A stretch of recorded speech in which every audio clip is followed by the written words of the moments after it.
আসসালামু আলাইকুম প্রিয় বন্ধুরা, দেশে এবং দেশের বাইরে থেকে যে যেখান থেকে ভিডিওটি দেখছেন, জাহিদ রিয়েল ইনফো চ্যানেলে আপনাদেরকে আবারও স্বাগতম। নতুন একটি ভিডিওতে কুয়েতের বর্তমান পরিস্থিতি নিয়ে কথা বলবো। বর্তমান পরিস্থিতির সব বিষয়ে আপডেট দেবো আজকের ভিডিওতে। বিশেষ করে ভিসার আপডেটগুলো দেবো, বিশেষ করে কুয়েতের অভিযান সম্পর্কে এবং কুয়েতের বর্তমানে কিছু নতুন আইন কানুন হচ্ছে, নির্বাচন সম্পর্কে, সামনে রমজান মাস আসতেছে, সিএমের মাস, সেই সম্পর্কে যেটা আমি আলোচনা করব এবং লাস্টে টাকার রেটটাও আমি আপনাদেরকে জানিয়ে দেবো। তাই অবশ্যই স্কিপ না করে পুরো ভিডিওটি দেখুন এবং কুয়েতের সর্বশেষ নিউজগুলো জেনে নিন। এবার আপনাদের মাঝে প্রথমে ১ নম্বর পয়েন্টে আমি কথা বলব, সেটা হচ্ছে কুয়েতের বর্তমান পরিস্থিতিতে কিছু নতুন আইন কানুন হচ্ছে, কুয়েতের কী অবস্থা এই বিষয়টি নিয়ে কথা বলব। খুবই ইম্পর্টেন্ট গুরুত্বপূর্ণ নিউজ। প্রথমে বলবো সিয়ামের মাস, রমজান মাস সম্পর্কে বলবো। তো কুয়েত স্বরাষ্ট্র মন্ত্রণালয় থেকে একটি বিষয় নিশ্চিত করা হয়েছে যে সামনে রমজান মাসে কর্মঘণ্টা কমানোর চিন্তাভাবনা করতেছে প্রবাসীদের জন্য এবং কুয়েতি যারা আছেন সবার জন্য। সরকারি বেসরকারি প্রতিষ্ঠানগুলো যারা কর্মরত অবস্থায় আছেন, জবে আছেন, সকলের উদ্দেশ্যে বলতেছি এবং কুয়েতে যারা নতুন আসবেন তাদের উদ্দেশ্যে বলতেছি যে রমজান মাসে কিন্তু কুয়েতে দারুণ একটি নিউজ আসতেছে এবং স্বরাষ্ট্র মন্ত্রণালয়ে এই বিষয়টি নিয়ে জোরালোভাবে আলোচনা চলতেছে। যে কোনো টাইমে এটার ঘোষণা আসবে। সেটা হচ্ছে কি? সেটা হচ্ছে কর্মঘণ্টা কমানোর চিন্তাভাবনা করতেছে এবং কত ঘন্টা হবে সেটা আমি আপনাদেরকে এখন বলে দিচ্ছি। প্রতিদিন ৪ ঘন্টা মানে 4 আওয়ার্স কাজ করানো হবে যারা কুয়েতে অবস্থান করতেছেন। যে কোনো জবে আছেন না কেন, সরকারি বেসরকারি টোটাল A to Z এই বিষয়টি নিয়ে স্বরাষ্ট্র মন্ত্রণালয় জোরালোভাবে আলোচনা চলতেছে। এখন পর্যন্ত কিন্তু এই বিষয়টি নিশ্চিত করা হয়নি যে ৪ ঘন্টাই রমজান মাসে ডিউটি চলবে সিএমের মাসে। তো যাই হোক, সামনে এই বিষয়টি নিশ্চিত করা হবে। এটা নিয়ে পরিকল্পনা চলতেছে, দেখা যাক কি হয়, কতটুকু বাস্তবায়ন হয়। তো তারপর যে বিষয়টি গুরুত্বপূর্ণ একটি নিউজ আমি আপনাদেরকে দেবো, সেটা হলো, সম্মানিত ভিউয়ার্স, অনেকেই আপনারা হয়তো জানেন যে গত কিছুদিন আগে কুয়েতের মন্ত্রিসভা ভেঙে দেওয়া হয়েছে এবং এটার কারণ ছিল কুয়েতের আমিরের সাথে যে ভাষায় কথা বলা উচিত তার চেয়ে একটু রং ভাষা ইউজ করা হয়েছে সংসদে, যার কারণে সংসদটি ভেঙে দেওয়া হয়েছে। নতুন নতুন মন্ত্রিসভা ২ মাসের ভিতরেই আবার গঠন করা হবে। সেই ধারাবাহিকতা অবলম্বন করে রমজান মাসের ১০ দিন আগে নির্বাচন হওয়ার সম্ভাবনা আছে কুয়েত গভর্নমেন্ট থেকে। এটা প্রায় নিশ্চিত করা হয়েছে। এখন পর্যন্ত মানে একদম দিন তারিখ ঠিক করা হয়নি, তবে এটা একটা ধারণা দেওয়া হয়েছে যে রমজানের ১০ দিন আগে নির্বাচন হতে পারে, মন্ত্রিসভার নির্বাচন হতে পারে। আপনারা যারা নতুন দেখতেছেন ভিডিওটা, কুয়েত সম্পর্কে যারা জানেন না তাদের উদ্দেশ্যে বলতেছি। আপনারা আবার ভাববেন না যে কুয়েত সরকার নির্বাচন এটা। আসলে কুয়েতে সরকারের কোনো নির্বাচন হয় না, শুধু নির্বাচন হয় মন্ত্রীদের, মন্ত্রী পরিষদের যে সদস্যরা থাকে তাদের নির্বাচন হয়। তবে এই নির্বাচনেও সাধারণ পাবলিক টোটালি তারা ইনভলভ না, সাধারণ পাবলিক ডাইরেক্ট ভোট দেয় না। এখানে ভোটিংয়ের সিস্টেম আলাদা। তো কুয়েতে কিন্তু দেখা যাচ্ছে যে কোনো গভর্নমেন্টই ৫ বছর বা একটানা ৪ বছর এরকমভাবে টিকে থাকে না। যেকোনো টাইমে মন্ত্রিসভা ভেঙে দেয়, আবার নতুনভাবে নির্বাচিত হয়ে সেই মন্ত্রিসভা গঠন করে থাকে। কুয়েতে এটা মাঝে, মাঝেই ঘটে থাকে, এটা নতুন কিছু না। আর এই নিউজটি দিয়ে হয়তো অনেকেই বলতে পারেন যে ভিসা সমস্যায় পড়তে পারেন বা ভিসা যে দিচ্ছে, যে ধারাবাহিকতা অবলম্বন করতেছে সেটা হয়তো নাও হতে পারে। অনেক দালাল বা এজেন্সি বলতে পারে আপনাদের যে সামনে নির্বাচন কুয়েতে, এজন্য ভিসা দিতে আমাদের দেরি হচ্ছে। একটি অজুহাত তারা কিন্তু এটা দাঁড় করাতে পারে। কিন্তু আপনাদের মাঝে ক্লিয়ার কাট একটি কথা বলে দিচ্ছি, এর জন্য ভিসার কাজ খুব একটা ক্ষতিগ্রস্ত হবে না। যদিও খুব একটা ক্ষতিগ্রস্ত হবে না এই কথা বললেও কিছুটা হলেও ক্ষতিগ্রস্ত হবে, কিন্তু খুব একটা না। অনেকেই দালাল বা এজেন্সি আপনাদের বাড়িয়ে বলতে পারে যে কুয়েতের নির্বাচন যার কারণে ভিসা বন্ধ বা বন্ধ রেখেছে বা চালু নেই, নানান কিছু বলতে পারে। তো যার কারণে আমি আগেই আপনাদেরকে বলে দিলাম, নির্বাচন হোক আর যাই হোক, ভিসা কিন্তু বন্ধ থাকবে না। ভিসার কাজ যথারীতি চলবে, হয়তো আগের চাইতে একটু স্লো হতে পারে, এটাই বাস্তবতা। তো বর্তমান পরিস্থিতি অনুযায়ী কুয়েতের সর্বশেষ আপডেটগুলো আমি কিন্তু প্রতিনিয়ত আপনাদের মাঝে দিয়ে যাচ্ছি। তাই চ্যানেলে যারা নতুন এসেছেন তারা কিন্তু অবশ্যই চ্যানেলটি সাবস্ক্রাইব করে পাশে থাকবেন এবং নতুন নতুন আপডেটগুলো আপনারা জেনে নেবেন। কুয়েত সম্পর্কে নির্ভরযোগ্য সত্য তথ্যগুলো জেনে নেওয়ার চেষ্টা করবেন। এবার আপনাদের মাঝে ২ নম্বর পয়েন্ট নিয়ে কথা বলবো, সেটা হচ্ছে অভিযান। অভিযান সম্পর্কে প্রতিনিয়ত কিন্তু আমি গুরুত্বপূর্ণ আপডেট আপনাদের দিয়ে থাকি। সর্বশেষ অভিযানের নিউজ আমি আপনাদেরকে এখন দিচ্ছি, সেটা হচ্ছে কুয়েতে জানুয়ারি মাসে কিন্তু কতজন লোক ধরা হয়েছে সেই রিপোর্ট কিন্তু আমি অলরেডি আপনাদের কাছে দিয়েছি। ফেব্রুয়ারি মাসের সর্বশেষ আজকে ২০ তারিখ যে রিপোর্ট পাওয়া গেছে সেটা হলো ফেব্রুয়ারি মাসে টোটালি প্রায় ৫ শতাধিক প্রবাসীকে কিন্তু আটক করা হয়েছে। প্রায় ৫ শতাধিক, একটু কম বেশি হতে পারে। আর এই রিপোর্টটা আজ যে ২০ তারিখে আজকেরই বিষয়টি কিন্তু সেটা না, একদিন এদিক ওদিক হতে পারে। তো মিনিমাম ৫ শতাধিক প্রবাসীকে আটক করা হয়েছে নানান রকম অপরাধজনিত কারণে। কুয়েতে যে ৫ শতাধিক লোক ধরা হয়েছে তার ভিতর আছে আকামা প্রবলেম, আকামা নেই, অবৈধ প্রবাসী এরকম আছে, এবং আকামা আছে বাইরে কাজ করতে ধরা পড়েছেন এরকম প্রবাসী আছে, এবং ফ্রি ভিসাতে যারা এসেছেন, ফ্রি ভিসাতে এসে বাইরে কাজ করতে গিয়ে ধরা পড়েছে এরকম কিছু প্রবাসীও আছে, এবং নেশাদার দ্রব্যের সাথে জড়িত নানান রকম সমস্যার ভিতরে আছে, আইন লঙ্ঘনকারী এরকম কিছু প্রবাসীও আছে।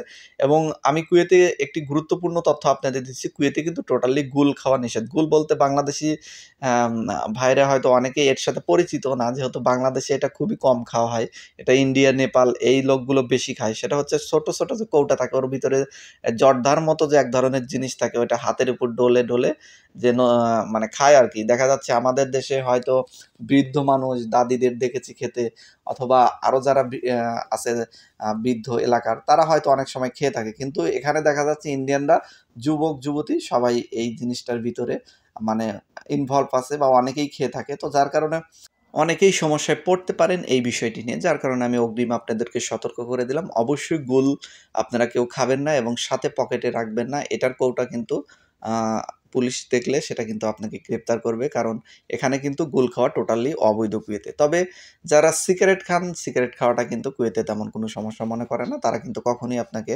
সেটার জন্য গ্রেপ্তার করবে না। কিন্তু পাবলিক রোডে আপনারা কখনোই কিন্তু সিগারেট খেতে পারবেন না, সেটাও কিন্তু সতর্কতা থাকতে হবে। কিন্তু পকেটে প্যাকেট থাকলে এই ধরনের কোনো সমস্যার কারণে আপনাকে সমস্যায় পড়তে হবে না। তো যাই হোক, আশা করি বুঝতে পেরেছেন, আপনাদের সতর্কতার উদ্দেশ্যে কথাটা বলে দিলাম। তো কুয়েতের সর্বশেষ অভিযান সম্পর্কে আমি কিন্তু আপনাদেরকে ধারণা দিয়ে দিলাম, এবং প্রতিদিন কিন্তু দেখা যাচ্ছে টুকটাক কিন্তু লোক ধরা পড়ছে। আমি বিস্তারিতভাবে কিন্তু আপনাদের মাঝে একদম রিপোর্ট আসার সাথে সাথে কিন্তু রিপোর্টগুলো দিয়ে দিচ্ছি। তাই অবশ্যই যারা বাইরে কাজ করেন সাবধানতা অবলম্বন করবেন, নিরাপদজনিত জায়গায় আপনারা কাজ করুন, আপনাদের নিজেদেরকে সেফ রাখুন। তো তারপরে আরও একটি গুরুত্বপূর্ণ নিউজ আমি আপনাদেরকে দিয়ে দিচ্ছি, এটা হলো ট্রাফিক আইন।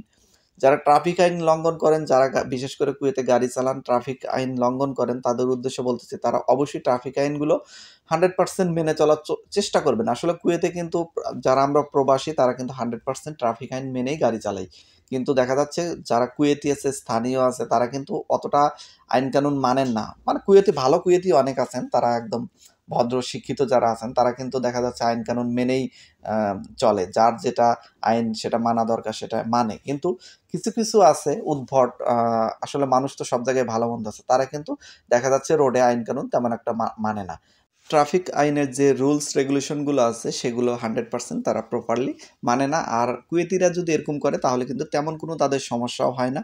তাদেরকে যদি 10 দিন আর 20 দিনের জরিমানাও করা হয় তাতে কিন্তু তাদের আসে যায় না, কারণ সামান্য পরিমাণ টাকা তাদের কাছে কিন্তু, সাধারণ যারা আমরা প্রবাসী আছে তাদের কাছে কিন্তু এটা বিগ অ্যামাউন্ট। তাই অবশ্যই আপনারা সতর্কতা অবলম্বন করুন। এবং লাইসেন্স বিষয়ে আমি আপনাদেরকে একটি কথা বলতেছি, যাদের লাইসেন্সের মেয়াদ নেই তারা অবশ্যই মেয়াদ বৃদ্ধি করে নেবেন, খুবই দ্রুত রেনি করে নেবেন, কারণ এটা লাইসেন্সের যদি মেয়াদ না থাকে তাহলে কিন্তু আপনাদের সমস্যায় পড়তে হতে পারে। সো অবশ্যই এই বিষয়গুলো আপনারা সতর্কতা অবলম্বন করবেন।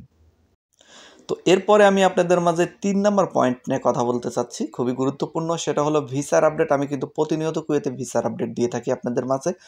গতকালকের ভিডিও খুবই ইম্পর্টেন্ট, আমি একটি ভিডিও দিয়েছিলাম আপনাদের মাঝে, সেটা হলো 7টা কোম্পানির নতুন ভিসা বের হয়েছে, শন পেপার বের হয়েছে, একদম A to Z প্রমাণ সহকারে কিন্তু আমি আপনাদের মাঝে তুলে ধরেছিলাম। আর সম্মানিত ভিউয়ার্স, আপনারা যারা অনেকেই আমার ভিডিও দেখে থাকেন, হয়তো ভিডিও দেখে আমার ভিডিওটা 90% লোকই বিশ্বাস করে, সত্য, অথেন্টিক, বাস্তব মনে করে। হয়তো 10% 5% লোক তারা মনে করতে পারে যে অন্যান্য ইউটিউবার বা অন্যান্য লোকের মতোই আমিও কথা বাড়িয়ে কমিয়ে বলি, কিন্তু আমি এটা কখনোই চেষ্টা করি না বিভ্রান্তমূলক তথ্য দিয়ে আপনাদেরকে বিভ্রান্ত করতে। আমি যে ভিসাগুলোর লিগ্যাল, মানে আমি আপনাদের রিভিউ দিচ্ছি সেটা কিন্তু লিগ্যাল, একদম বাস্তব। আপনারাই কিন্তু পাঠিয়েছেন।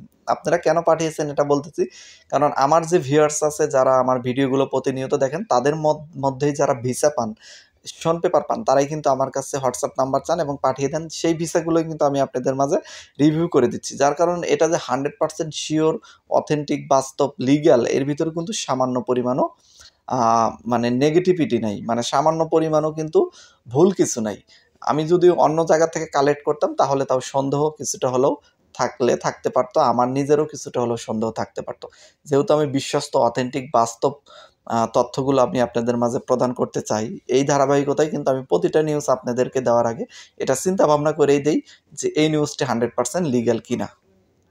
তো প্রিয় বন্ধুরা, সর্বশেষ ভিসা আপডেটে কিন্তু আমি আপনাদের মাঝে বলেছিলাম 15 থেকে 20 তারিখের ভিতরে 15 থেকে 25 তারিখের ভিতরে কিন্তু অনেক কোম্পানিতেই শন পেপার এবং ভিসা বের হবে। সেই ধারাবাহিকতার কিছু কোম্পানি কিন্তু শন পেপার এবং ভিসা অলরেডি বের হয়ে গেছে। কিন্তু এখন পর্যন্ত ক্লিনার কোনো বড় কোম্পানিতে শন পেপার এবং ভিসা কিন্তু বের হয়নি। দেখা যাক আর সামনে এই 5 দিন সময় আছে, তার ভিতরে আসলে কয়টা কোম্পানির ভিসা এবং শন পেপার বের হয়।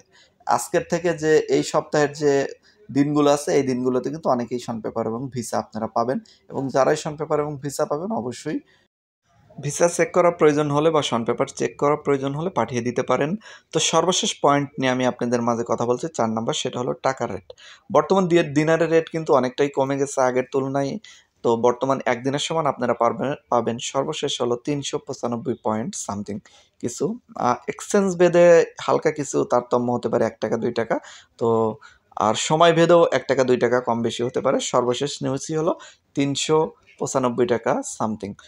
সম্মানিত ভিউয়ার্স, আজকের মতো এখানেই বিদায় নিচ্ছি। আপনাদের যদি মূল্যবান কমেন্ট থাকে, মূল্যবান কিছু জানার থাকে, অবশ্যই কমেন্ট সেকশনে কমেন্ট করবেন।